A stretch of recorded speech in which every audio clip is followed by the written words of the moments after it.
Hi guys! Welcome to my channel guys. This is Sheila Pilapil. So for today's video guys, ay magluluto po tayo ng suman na malagkit.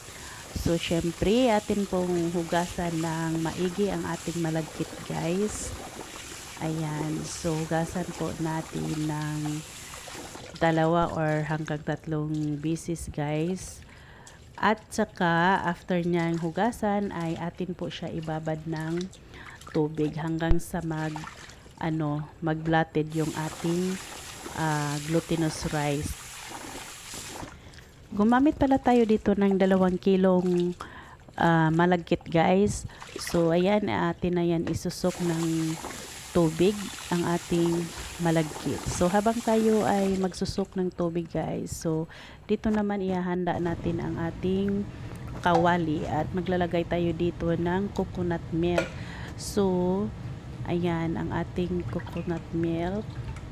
Lalagay natin ang coconut milk. So kasi first time namin tong nagluto ng suman guys. So ang ginamit namin dyan is bali 4 na can na coconut milk sa 2 kilo.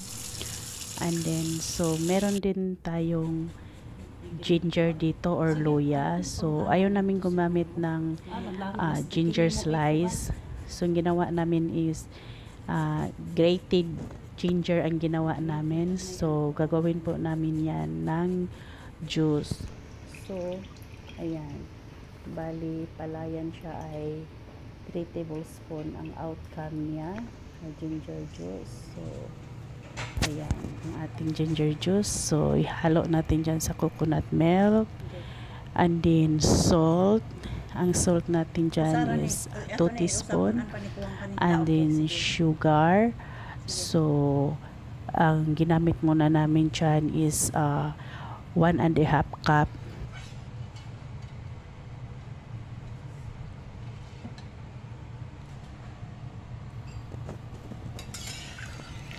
Ayan, natin po siyang hahaluin ng maigi. Ayan, hanggang sa mag-melt yung ating white sugar, and then hanggang sa kumukulo na yung ating coconut milk. So habang kumukulo yung ating coconut milk doon guys, so ito na i-strainer na natin yung ating malagkit para atin na siya lagay doon sa kumukulong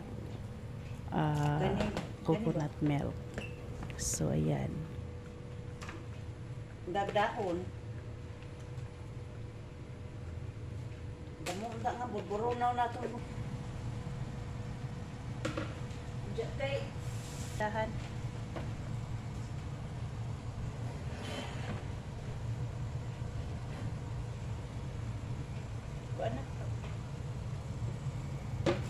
So ayan guys, lalagay na natin yung ating malagkit. Ayan. So atin yan haluin ng mabuti hanggang sa mag-sticky. Ayan. Hanggang sa mag-sticky yung ating malagkit. So dahan-dahan po nating halu-haluin. Ayan guys.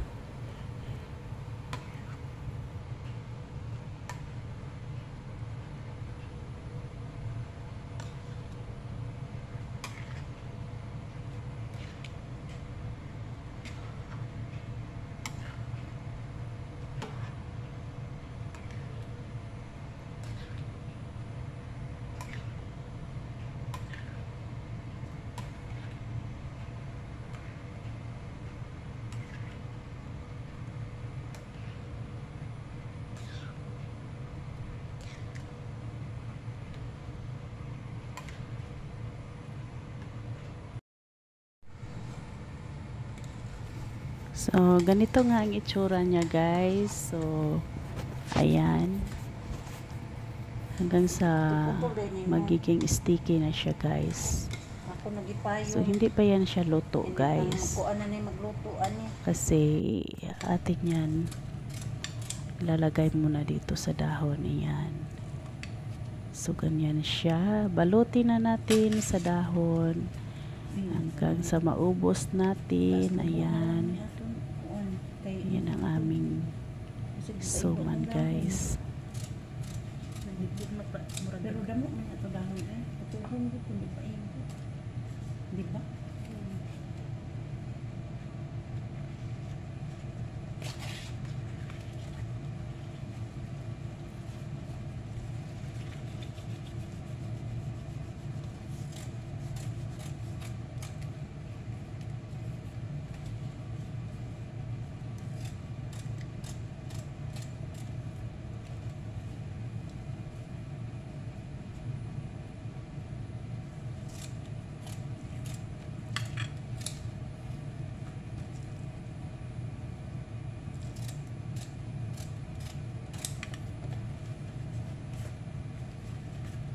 Nami istak pagkaon kay ting-uwa na.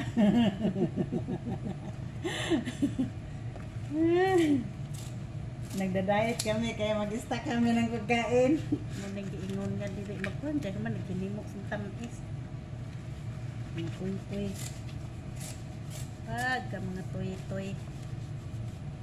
Hindi mo si Maray nagpadaya-daya. Da na lahat. Kada ay Nahirapan pa naman tayo sa tumang kalisod ni Ani. sige pagkuan nga. Kuan lagi ring. Sayang uy, buslot man. Duro pa tag suot ani. Nughit og dahon. Ato ni gamiton ning kuan kay maghapin ta.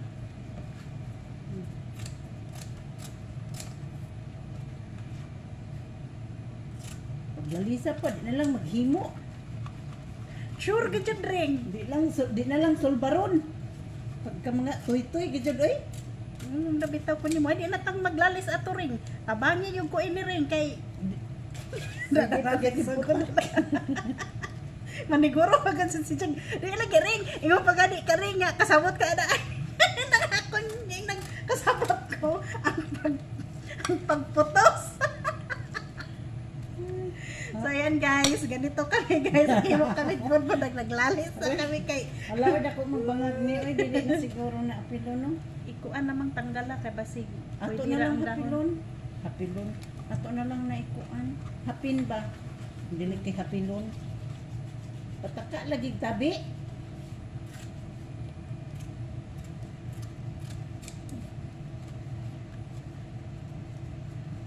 Na kay lamot. Kay lamot. Tumpukan gamay ka. Sayang ang dahon. Taga na ko. Magbuha ng hinimo ring oy taga-tagasa na ring. Para way arkansi.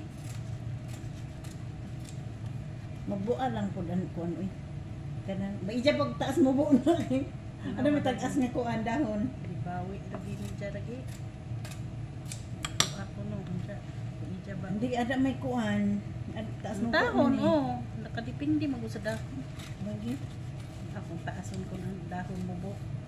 Di kay maghimo sila kay parehang gadyo tupong Ang man. kay ang pagkuan nila sa ilang dahon nakatupong pudtanan.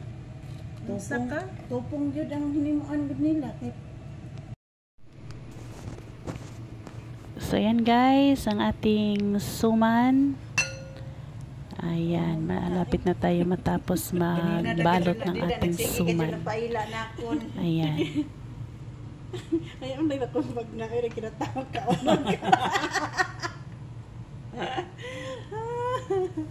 Ayan guys, tinali na ni Maring ang aming budbot. Ayan.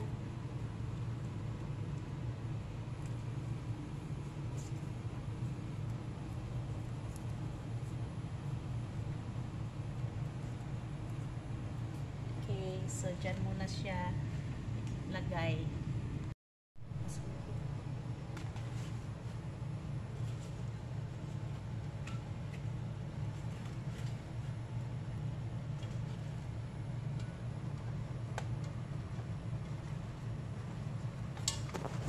So yan guys, dito mayroon tayong kaldero at lagyan muna natin ng dahon sa ilalim bago natin ilagay ang ating suman para hindi siya didikit sa ilalim kung halimbawa masunog. Ayan. So kailangan natin dyan siya i-arrange natin ng mabuti para maraming magkasya dyan. So ayan, unahin muna natin kung may natapos na tayo. So, since na hindi naman malaki ang kaldero natin guys. So, ayan. Pagkatapos niyan, lagyan natin ng tubig. So, nasa kalahati. Ayan, mga kalahating kaldero ang ating tubig. So, papakuluan natin yan. At saka kung kumukulo na yung tubig guys, kasi isimmer natin siya ng 1 hour guys. So ayan.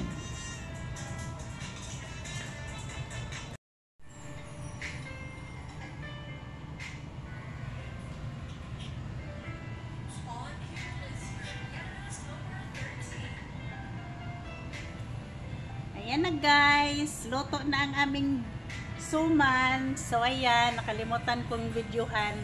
So ito na yan. That's all. Thank you for watching. Umana kami nangaon.